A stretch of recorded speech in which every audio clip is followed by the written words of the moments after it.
Hey everyone, and welcome back to another installment of the weekly catch-up podcast. It is Saturday, September 11th, 2021, and this is the 82nd episode of our humble little show. I'm your host, Carson Gibbons, and as always, I'm joined by my good friend, Mr. B-Rad Colvin. That'd be me. Big day, man. Yeah, it is. For a variety of reasons. Uh-huh. So we're gonna talk about some 9/11 reflections and kind of the 20-year anniversary that we're commemorating today. Mm-hmm. It's not really the reason that we got together. This was kind of our normal cadence as it is, and we've got a bunch of plans that we're getting into after this. But do want to start the show kind of on that somber note that, wow, 20 years, man. Can't believe it. And for those that remember that day, I still think it impacts us pretty greatly. Well, we can get more into it, but to say the least. So let's get after it, Mr. B-Rad. All right, man. Let's get it. It's the weekly catch up with Carson and Brad. Here to talk about the week we done had. It could be sports, religion, politics, we keeping the tabs. You would think they work for Gucci, how they deep in they bag. Get your facts up, on Wednesday we'll be counting the stats up. So turn the volume up till it's maxed up, you know the drill. So tell a friend to relax up and chill, we back up. This is the weekly catch up.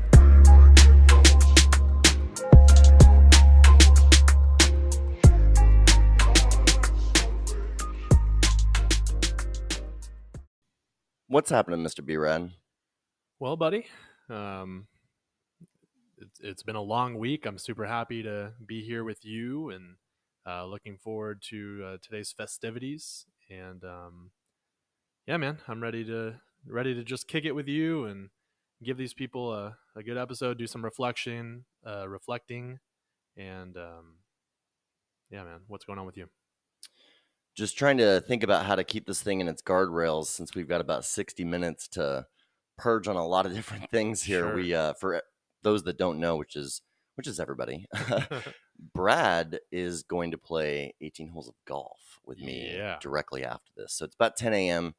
on Saturday, September 11th, and we got a 12 noon tee time with the birthday boy from yesterday, Mr. Heston Williams. Happy belated. 38 rotations around the sun, the old goat.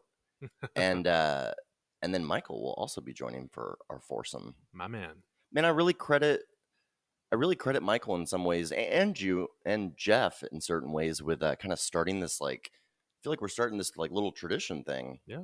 I golfed alone for so long, and there's so much more joy, when you have this like regular foursome outing that I feel like my cup is overflowing with joy, and like my foursome is full every weekend. Yeah. It's kind of a cool thing. So last weekend we actually got together with Peter Gust. That's awesome, man. Y'all made that happen quick. I had the golf group like on Instagram, and I said, who can golf with me tomorrow? And Peter was like, I'm in town with my clubs, and I was like, no way, get out of here. Yeah, that's great. I wish I could have joined. I got to celebrate Courtney's mom's birthday. Oh, very good. So we got to do that all weekend, and yeah, it was good. But I'm definitely looking forward to today. Me too, man. I got to tell you, it was funny, like running into Peter at the clubhouse. Yeah. He was like, Carson Gibbons. And I was like, what's it been, like a decade? Like literally had not seen each other at all. Yeah. And didn't matter at all. Mm-hmm. Like it was a great day. Yeah. He and I teamed up against Michael and Jake and won handily. I feel like Peter is probably the ringer. Really? Yeah, I think so. My best round ever is like an 86. Okay. And he told me that his best round ever was a 77. Dang. So you know what this crazy man was doing back in the day when he was scribing at Hughley? What's that? He was doing a 12, 7P to 7A, and then he would go play 18. Jeez. He would tee off at 7:30 a.m. before he would go home and go to bed. That's great. I was like, yo, I like that. Like that's the kind of crazy. That's more crazy than me, I feel like. that's dedication right there. But a couple weeks on of this new format, so I've been really enjoying that. We've got the pod, we've got 18 holes. Shelly is having a local bachelorette party tonight with a couple of the guys that are close to her in her life invited to the local installment. So there you go. Looking forward to that as well. But yeah, tell me about your week, man. Man, my week was just great. Like something was in the air, something was in the keen water. Like the kids were just kind of acting up this week. Acting a fool. Yeah, man, we got some kids that I don't know how much I want to get into, but they got into some trouble. And yeah, tell me about this. This is what I want to talk about. That's fine, but we gotta I want to be delicate with it, right? So, you be delicate, I'll be rough. No. Go ahead. We had a teacher that taught. He's teaching history class, right? Yeah, so yeah, he is. He's talking in the past, and one of his lessons that I guess he has is handing cotton to the students and having the students, pick it so they kind of know what life was like back then. And wait, what? Mm-hmm. For who? The students. No, I mean, picking cotton for what purpose? I just said like picking it apart. Yeah, just so they know the kind of work that was done back then. Listen, the face that you're making, bro. I know this is problematic from the get. Yep, but he's older, different times. Apparently, he's done it for years. I guess he did it last year, and he was not supposed to do it again this year. Anyway, hey, they're like critical race theory this year, guy. And so it was handed to some of my black students, and I guess there was like snickering going on. Yeah, and then another student like placed it on one of my black students' desks, and like probably I don't know what words were said, but they made some type of joke. And two of my students like left history class and came to talk to me about it. I said, okay, well, go straight to the principal because that's unacceptable. We're not going to do that. And then I want you to come back here and let me know like what was said because I want to make sure something's done about it. So they did that, and there's a whole committee, and then our the head of our like conference came and oh my goodness, had a chat. And this is not what I was expecting you to say at all. Yeah, it was a long week, and like it's definitely weird because like I'm getting ready to like teach To Kill a Mockingbird, right? And that deals with racist themes, and obviously I'm teaching against it, but now everybody's like hyper aware, and like so I don't even know if, even though I handle the situation very delicately in the content and everything, like everybody's like on high alert. So I might actually flip the rotation and teach a different book in the upcoming weeks. I'm still struggling with that, but like I want my students to know how serious it is, and for them not to just go around making those comments, especially with like friends that they're not close with or anything like that. So yeah, it been a long week. So you're thinking about To Kill a Mockingbird in the rotation and then bringing it back later in the year when this has died down? Maybe so. I don't know. I don't know the right path to take. I hate that for you, man, because I don't think that you leading a critical discussion on a book's narrative is akin to what this dude is doing. Sure. And I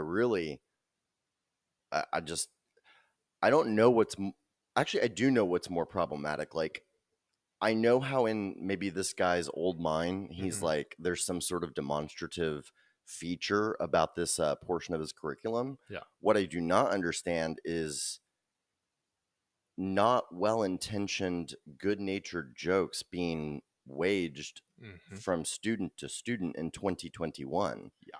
Can you fill me in generally on the nature of the comment or the joke? And no, because I don't know exactly what was said. It wasn't told to us, and so much has like gone on this week that I haven't even been able to, ask more about it. Goodness gracious, dude! Like with everything going on, and you're like dealing with this. Yeah, it's like COVID, 9/11, like all these different things that are kind of topical at the moment, and Afghanistan, and literally he's handing out. Where did he get cotton? I don't get this. Yeah. Every question that you have, I have asked myself the same thing, and I don't know. But so is he going to be excused from duties? I don't know. Whenever our and I don't want to dwell on this too much, but like he was asked not to teach for that day whenever our conference person came in, and they had a talk, and I don't know what was said. So is this guy a white? What do you think? I guess so. I don't understand the because it's not to be understood. Like, well, the fuller context that's supposed to be rendered to me about a certain time period because of the consistency of cotton in my fingers. Like, who cares? Right. This isn't pertinent. Correct. And it obviously opened the door for there's plenty of other jobs that you could talk about or have them do, and it's 2021. Bro. You got to read the room. You got to read the room. Don't bring cotton into the room, you old goat. Like, WTF? Right. It's so. What is the racial split in your classrooms? Pretty mixed. Pretty mixed. Yeah. Like third, or what are we talking? Yeah, I wouldn't say one like over the other. Like Black, Hispanic, white people, Asian Americans. Mm-hmm. Okay. Boy, I'm really sorry. Yeah. I would hope that type of institution would be a sanctuary from that type of We had a whole discussion on it on Friday, like during our chapel, and everything. So it has been like publicly addressed. But yeah. Wow. Okay. The main thing that's important to me is my students know that I have their backs, and I feel like everything that I did this week, they know that. So I'm cool with that. Whatever happens outside of what I'm doing, hopefully it's handled well. But at least I'm just glad to know that my students trust me, and that they know that they can come to me with that type of information, and know that I will do my best to do something about it. So I hate to think that somebody actually had their feelings hurt in this process, and they did. Yeah, that's messed up, dude. Yep. Okay, well, keep us updated on that. Yeah. On the topic of like race in school, and dude, you remember that guy that got canceled from SNL, Shane Gillis, for telling, I think it was some sort of Asian American joke or something he'd said in a podcast, and he's since made the rounds on all the big podcasts. He was Joe on Rogan Theo recently. He was on Andrew Santino. He's been on all of them. And he just launched his stand-up special on YouTube. Oh, did he? And it was so funny because you know how CLB was like all the pregnant emojis. Well, he had an emoji. He did the same spoof ripoff with like him as an emoji, just like this white guy. And go YouTube Shane Gillis stand-up special because it is hilarious. And the way that he's able to kind of speak to certain cultures, and he does it kind of like we do in some ways, where we're like, hey, we don't condone this, but we do come from not every person in my lineage is above board on everything, you know what I mean? Right. So he's able to comment on like his Fox News dad and like build the wall and like all this like funny stuff that was also, you're laughing at it, like the preposterousness of it. Yeah, and he does I think he did a great job at explaining it on Theo's podcast. I don't want to butcher his explanation, but he's basically saying like, yeah, we make these jokes, but it's not like, comics, they try to go for everybody, and it's not out of spite. It's not to put people down. They just make observations and do that. Now, obviously there's some other comics that are worse at it, but if you're interested in hearing his explanation, then you should check out that podcast, and I'm sure any of these podcasts, because it's obviously he broke it down on Rogan. Probably the most, but I haven't listened to the Theo. Actually, I listened to the first part of it because those two together are funny. Yeah, he went on Theo's after Joe's because he had talked about his time with Joe. So, but he talks about like race and North versus South and football in school, and how football is like, he's like, dude, the thing that we're better at than racism is football in this country. And he's like, if you don't think I'm right, he's like, do you remember that Disney movie, Remember the Titans, where it's like generations of We don't want them in our schools.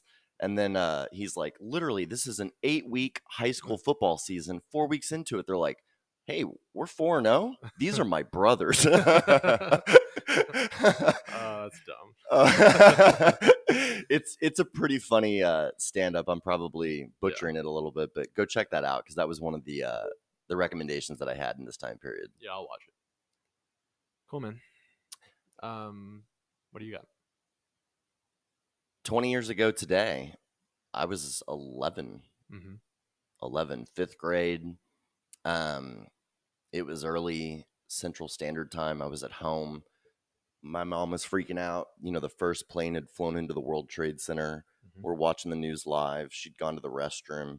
And watching the mainstream news was never like a huge priority. And I knew something was up because she was so like glued to this. Yeah. And she goes to the bathroom and I see the second plane fly into the tower live. And I'm like, hey, there was another one. And she was like, no, that was just a replay. And I was like, no, it's another one. And I think we've talked in the weeks leading up to this about the portions of that day that might have jarred us the most because we were at a unique inflection point in life. And I'm hearing a lot of people talk about, you know, either you were there or you lost someone or you were at the age of reckoning where you knew what a big deal it was. And then there's also this generation that they weren't alive. You know, it's history to them. It's like Vietnam to them or something. That's my students.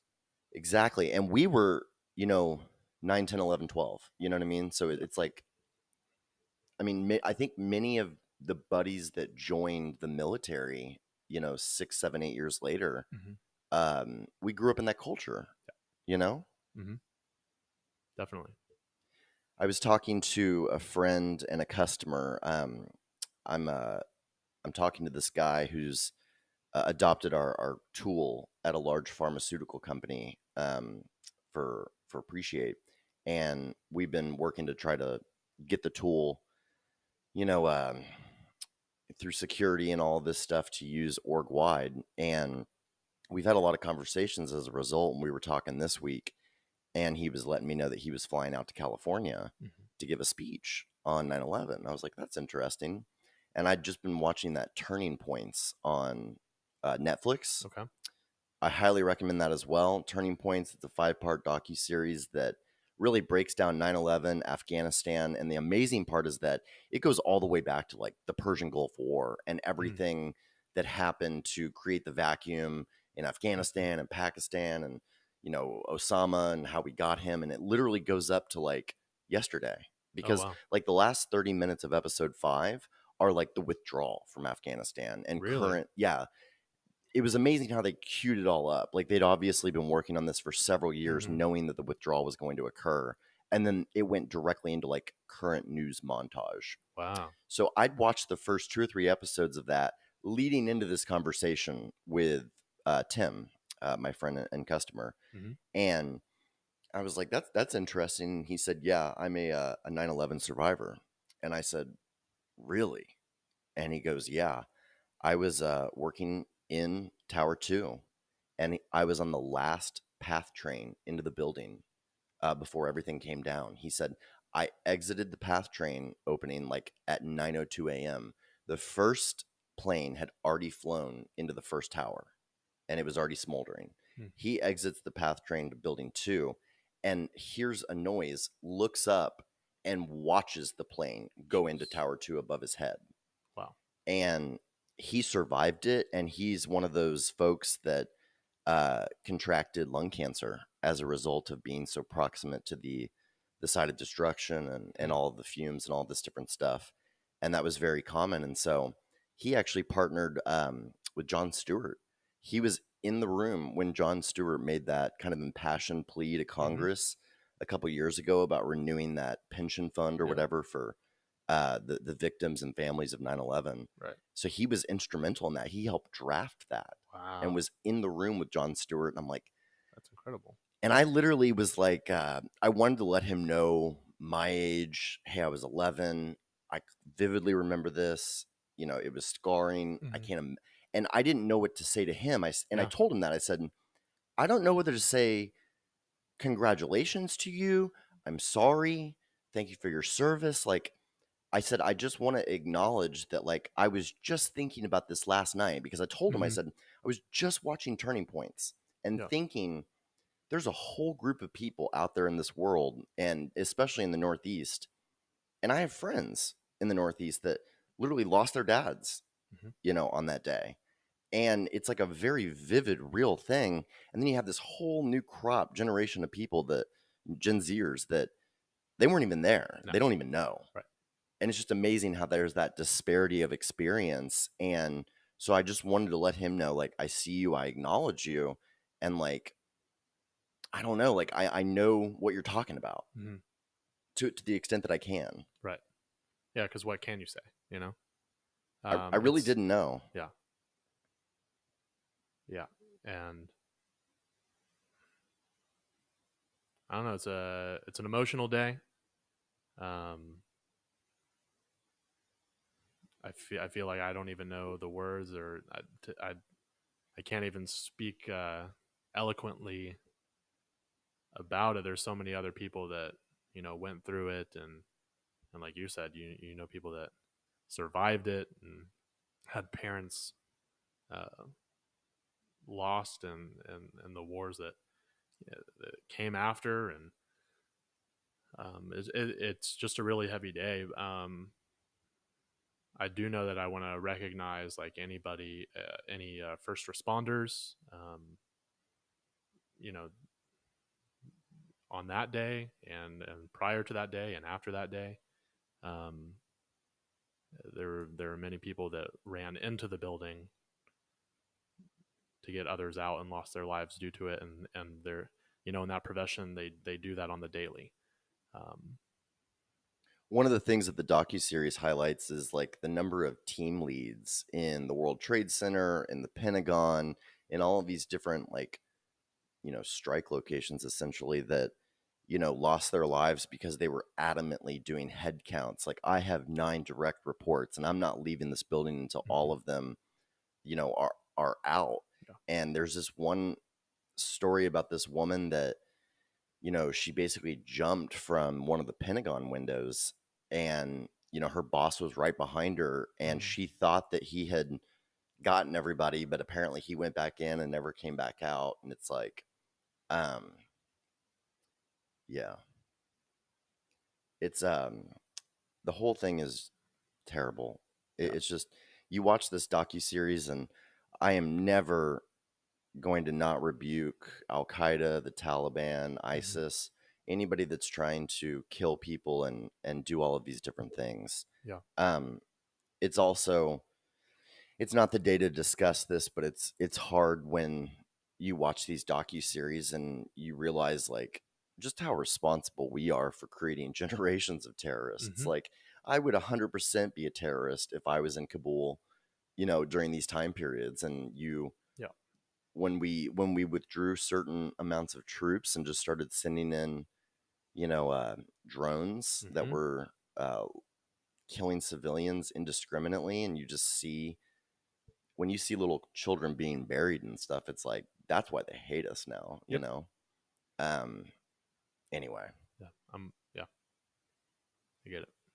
But you never know who was affected by 9/11, though. I remember sitting at a brunch with a couple folks years ago, and somebody made some sort of insensitive joke about 9/11, and one of the girls at the table had lost her father in 9/11. It was like, yo, you don't know who you're sitting next to. Yeah. But for all those affected, my buddy Frank up in New York lost his father that day. A girl, Dana, that I know, not the one that you know, but a different one, she lost her father. And to Tim, best of luck on your 20-year speech today. Absolutely. He sent me the link to live stream it, and the fact that he's still kicking is so dope, Yeah.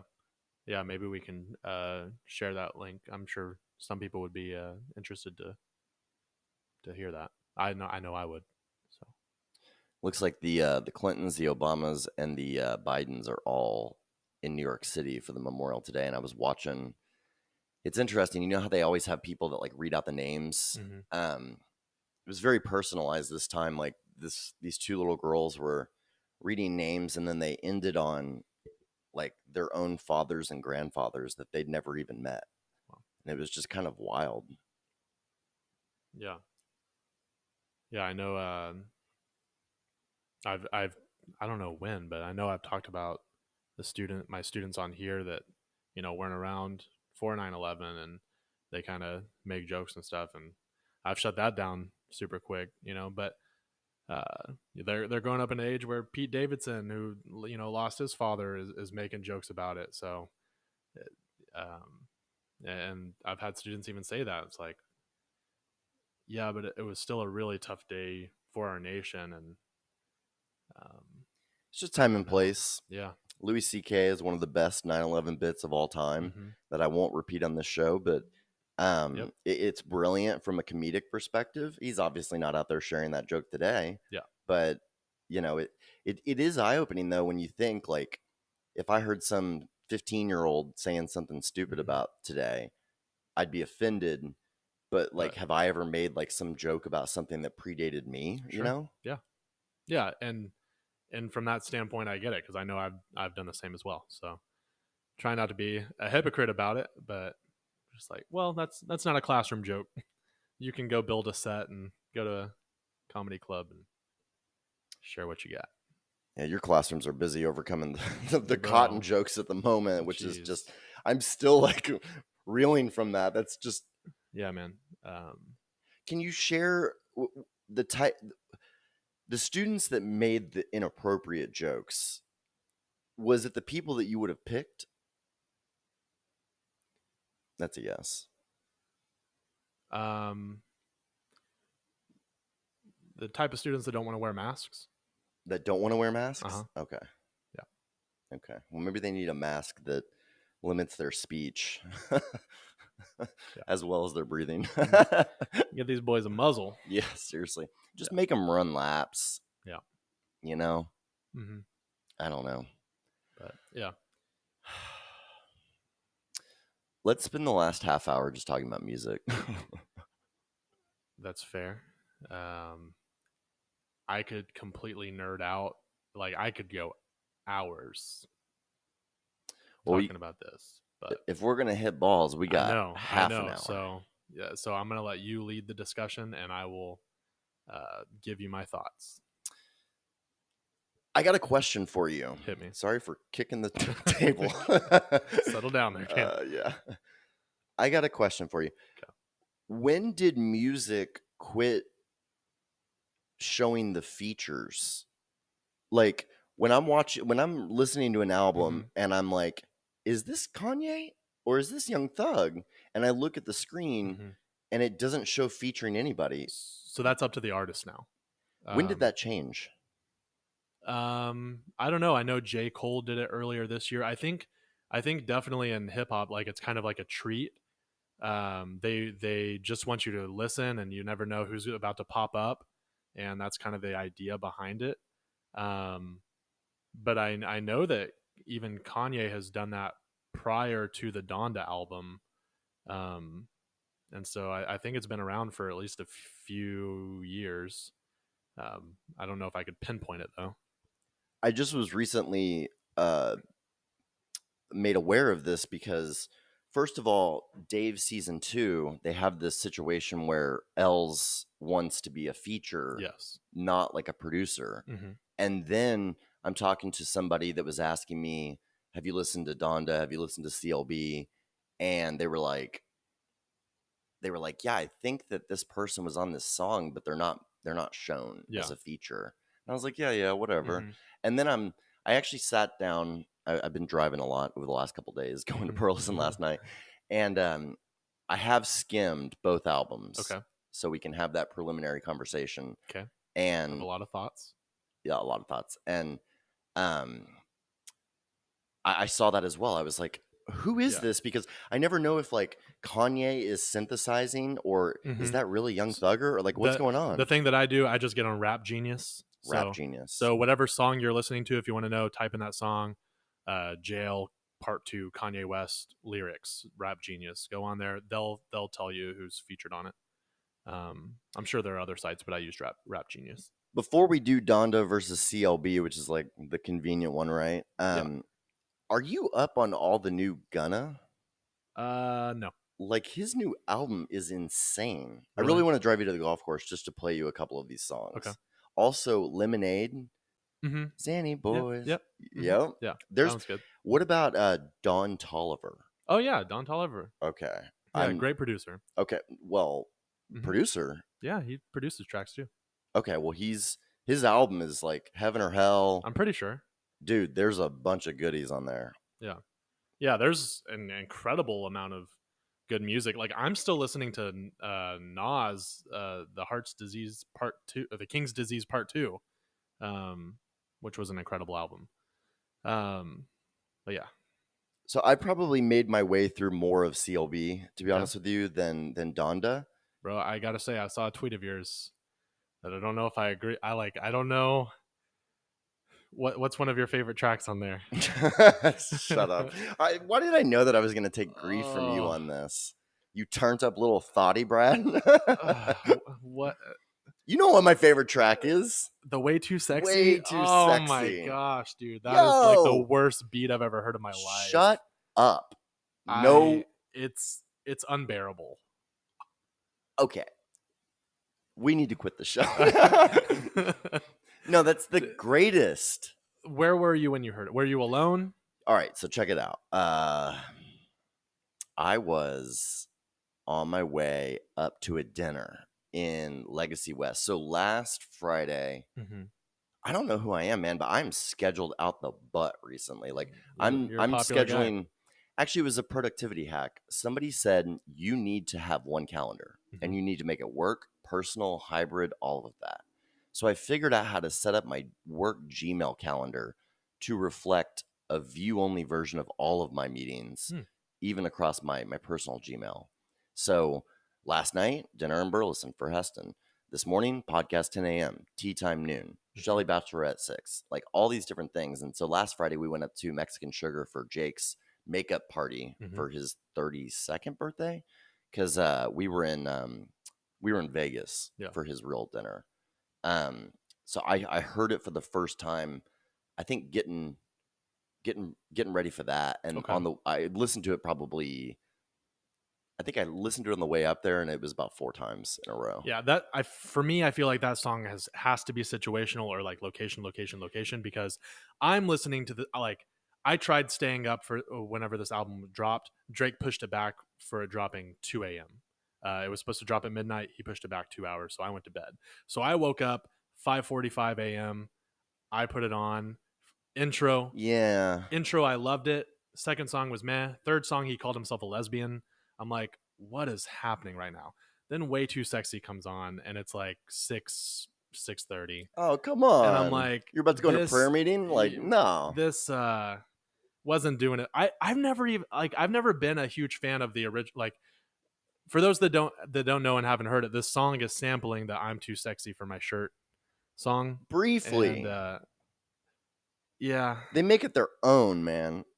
And listen, like I've been seeing people tweeting like, okay, I get it now. Like they're playing it in the clubs and that's stuff the thing. Like that. They played it in the club for me that weekend. Yeah. So I'm on the way to Plano. I get it. Like I'm in a good mood. I'm ready to party. Yeah. And then the next night, I'm at Bottled Blonde, and there's 5,000 people in the building, and the strobes are going, and they turn that song on. And I was like, I was pretty much on top of a bar table, like losing my crap. Yeah.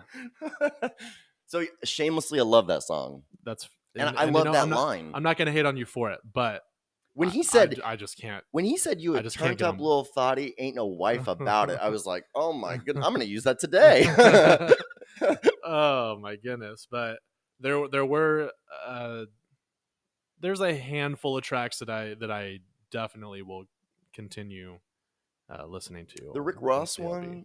Yeah, that one was decent. The Kid Cudi one is kind of cool. There's a Travis Scott one, right? Travis Scott.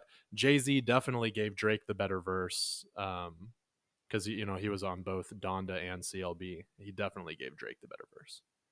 So I'm going to assume that you are going to vote for Donda over CLB, even though I probably haven't heard all the bangers. Okay, so my thought is that Donda just feels like an experience. Like it feels different. I feel like Drake, I've heard these, it doesn't like really push anything. It doesn't, I feel like I've heard these songs from him before. Like, yeah, different beat. He's kind of changing up the words, but Yeah, it didn't. the beats were kind of similar. But man, that intro, they sampled the Beatles. Like that was crazy. I love whenever 40, he gets the same beat and flips it 3 times. And which one are you talking about? The intro. The intro to what? CLB. Oh, okay. Yeah.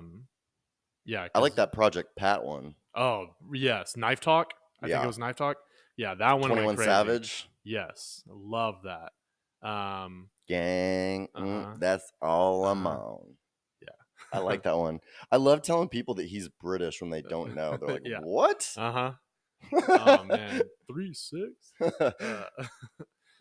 So I heard from Andrew Schultz. They did the same thing on Flagrant too. Okay, and I think they went 1 for 1, like Donda CLB, Donda CLB, and he was just saying like he actually kind of convinced me to spend more time listening to Donda yesterday after listening to this snippet, and he said production wise it wasn't even close. Like you forget that Kanye is such a crazy producer, so he's like, I'm not talking bars here, leave bars out of it.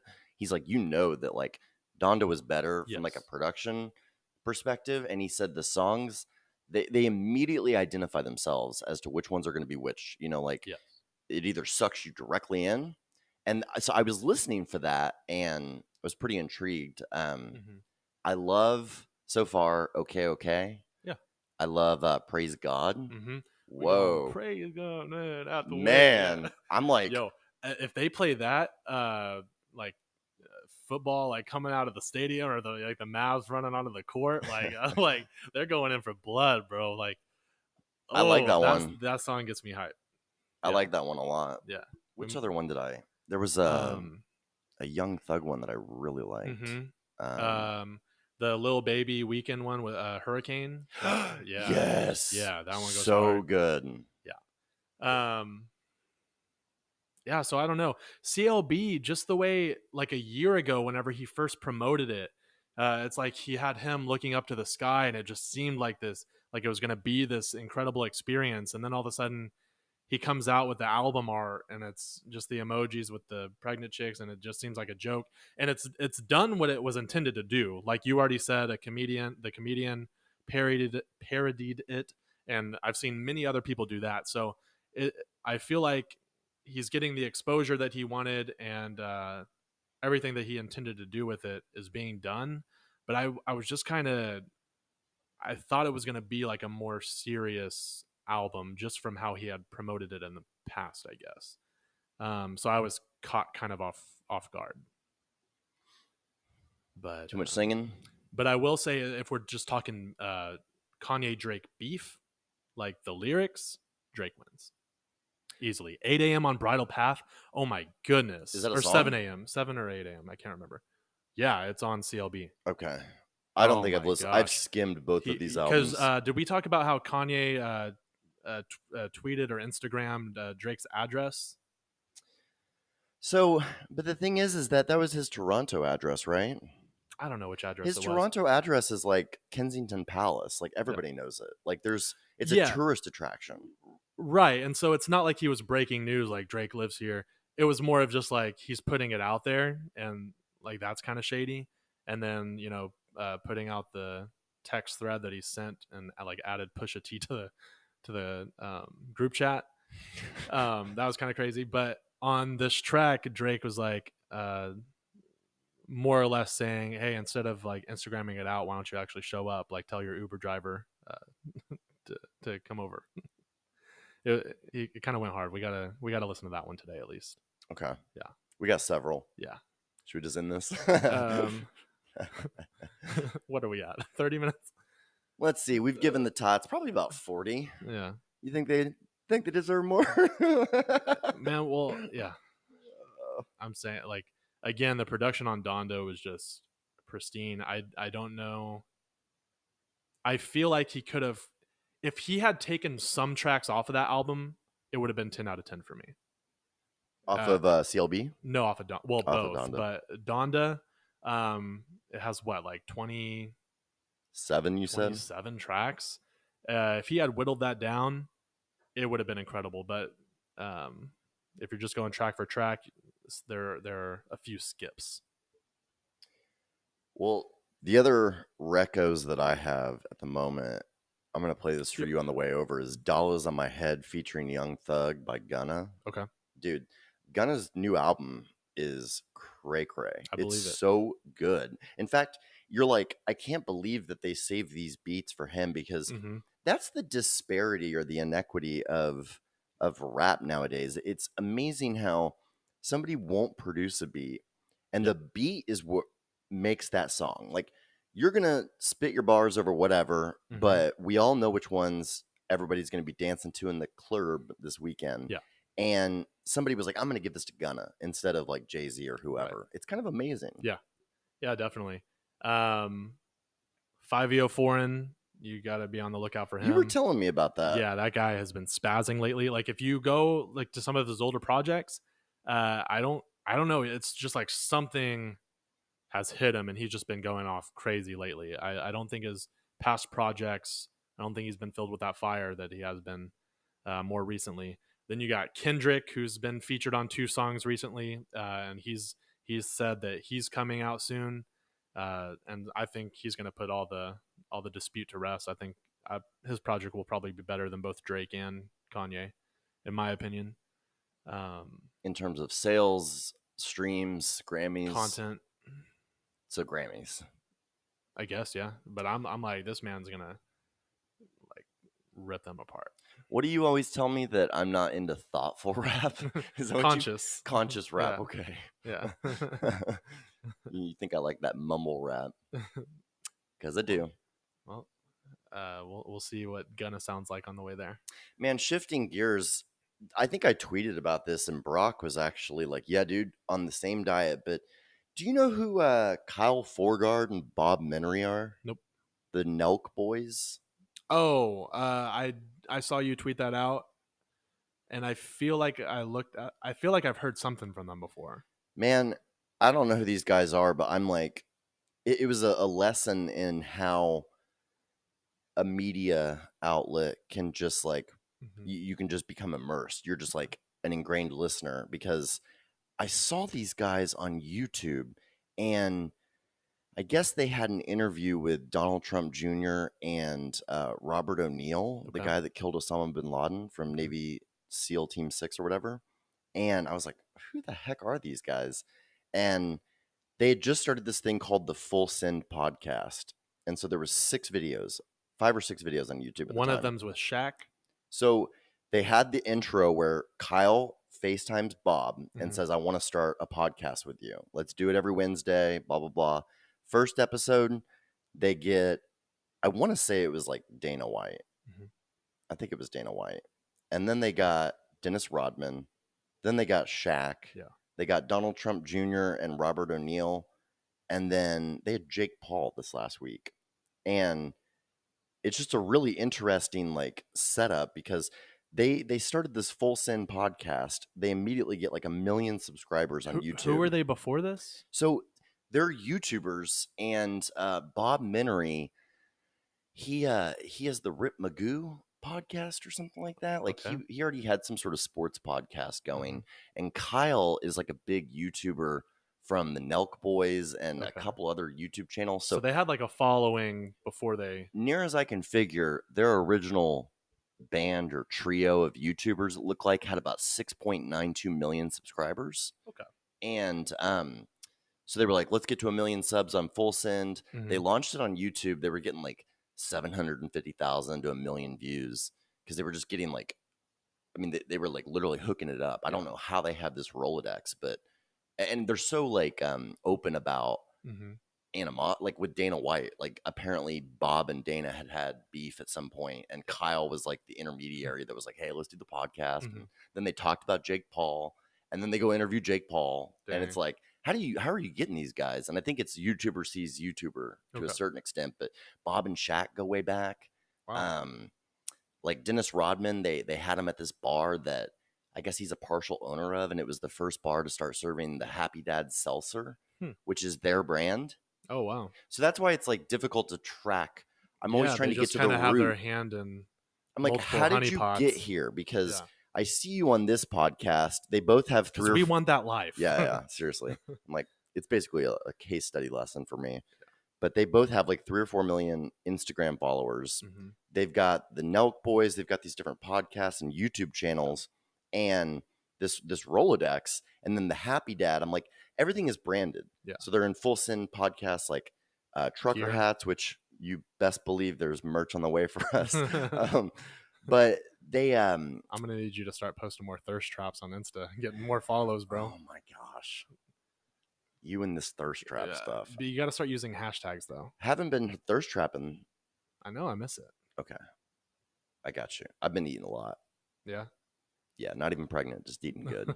Hey, I've been using that Insomnia Cookies app. Dang, getting that's what's up. Getting that late night classic combo, 2 cookies and a chocolate milk, baby. Ooh. Woo! Woo! Had me seeing through a funnel on the way to bed, baby. I want to black out. Not sure if I'm gonna wake up tomorrow. Yeah. About to chocolate chunk myself to death. Oh my gosh. But those podcasts are really interesting, and I don't know who these guys are, but the Happy Dad was even a interesting case study because I'm like, you got your own seltzer that's like nationwide? Like, what's going on? That? Yeah. So get on them, dude, and figure out how we can start getting big. You're the brand boy. Come on. I'm not the brand boy. You've had every brand aesthetic design for the show. I know. You know that. Like the song, the logo, the color palette, everything. Fine. And you literally redid everything. I'm like, here's our little like Canva, and you're like, no. All right. So I need to see it on shirts and trucker hats. And where's our seltzer, bro? Where's our grape drink? No, I want a water. I want a seltzer water. Oh, I don't want a sparkling water. You don't like sparkling water? Heck no. I want it to be still. I've been like getting off of soda. And so that's like it's been like a nice replacement for me. Getting off of soda. It's like the carbonation. Yeah. What was your relationship with soda? I'm drinking a lot of it, and like I've been running more. I'm trying to. What does that mean? Daily? Like run? How many days do I run? Nope. When you say that you're off soda, how much were you drinking soda? And why are you calling it soda and not Coke? You call all soda Coke? Absolutely. We're from Texas. Can I get you a Coke? Yeah, I'll take a water. Yeah, like I get the premise of it. I thought that was. But I don't. I want them to bring me the correct drink. Soda. Yeah. You sound like you're. And I drink Dr. Pepper. You ever call it pop? I drink more Dr. Pepper than Coke. So you're drinking. So I definitely don't want them to bring me a Coke. Daily DP or what? It was 1, 2, 3, 4. Probably 1 can. 1 can. Yeah, nothing crazy. But then if we're out to dinner and I'm getting soda and I get refills and stuff like that, not really keeping track of it. So for me, it's just been better to cut it. We're gonna cause my dad to relapse right now during this segment. His mouth is probably watering as he listens to this because he gave up Dr. Pepper. I feel like a couple years ago. Yeah, like completely. Nice. And I think he still kind of misses it. Mm-hmm. It was really the only.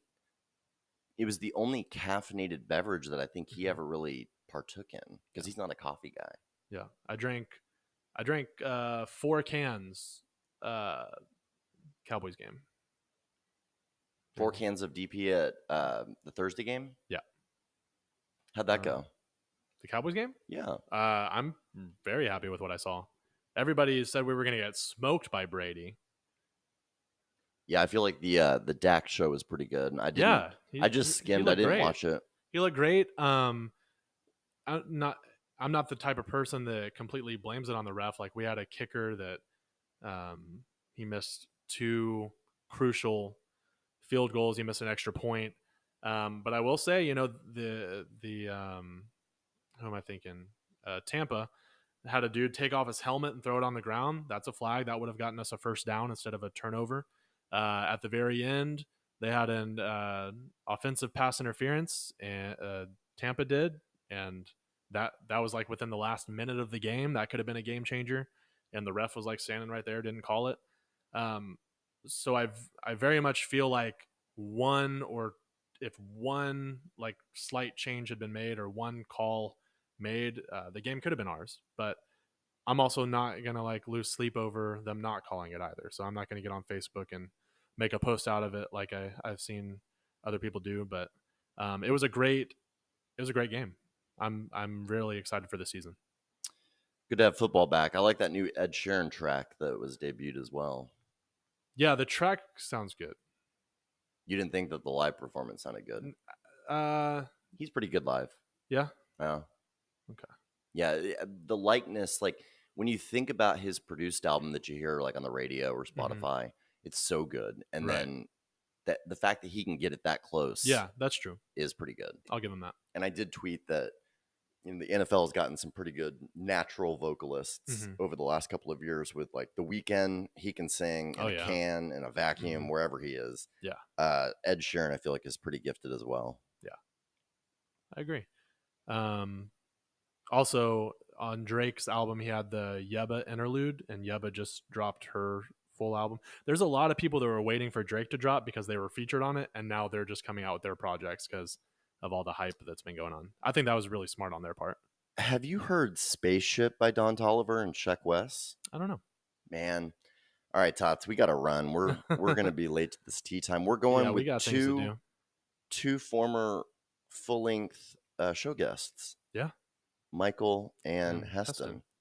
So what I'm thinking is that this is your first outing in quite a while, correct? Oh, man. I haven't gone since like 5th grade. Okay. Yeah.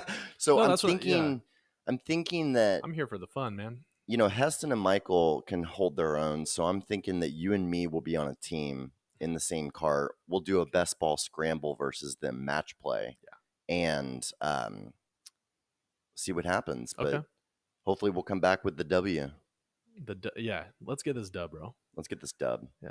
We're going to make our way out there. Praise God. Into the night.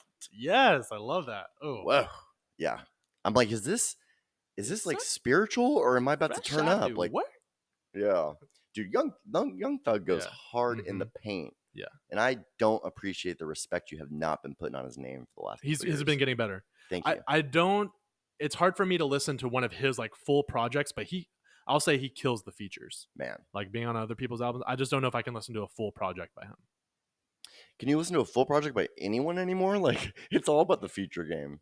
Yeah.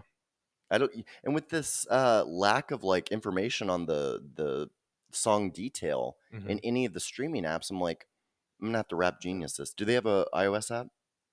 They might. So, and sorry, I should make a correction. I think it's just Genius now because they do lyrics for like all the genres. It started out as RapGenius because you can click on the lyrics and it'll like somebody will break down like their intentions behind it. That's how I figure out like how some of these shots that these rappers are taking at other rappers. I learn it from RapGenius a lot of times.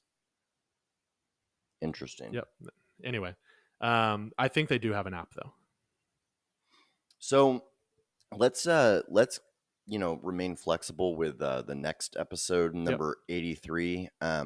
So glad to get number 82 in the books with you, buddy. But next Friday morning, I am going to fly to LAX for a wedding of a colleague that evening. Yeah. So I'll be back next weekend, but we'll have to be flexible with the show time if that's cool. Yeah. If y'all don't hear from us in 2 weeks, so be it.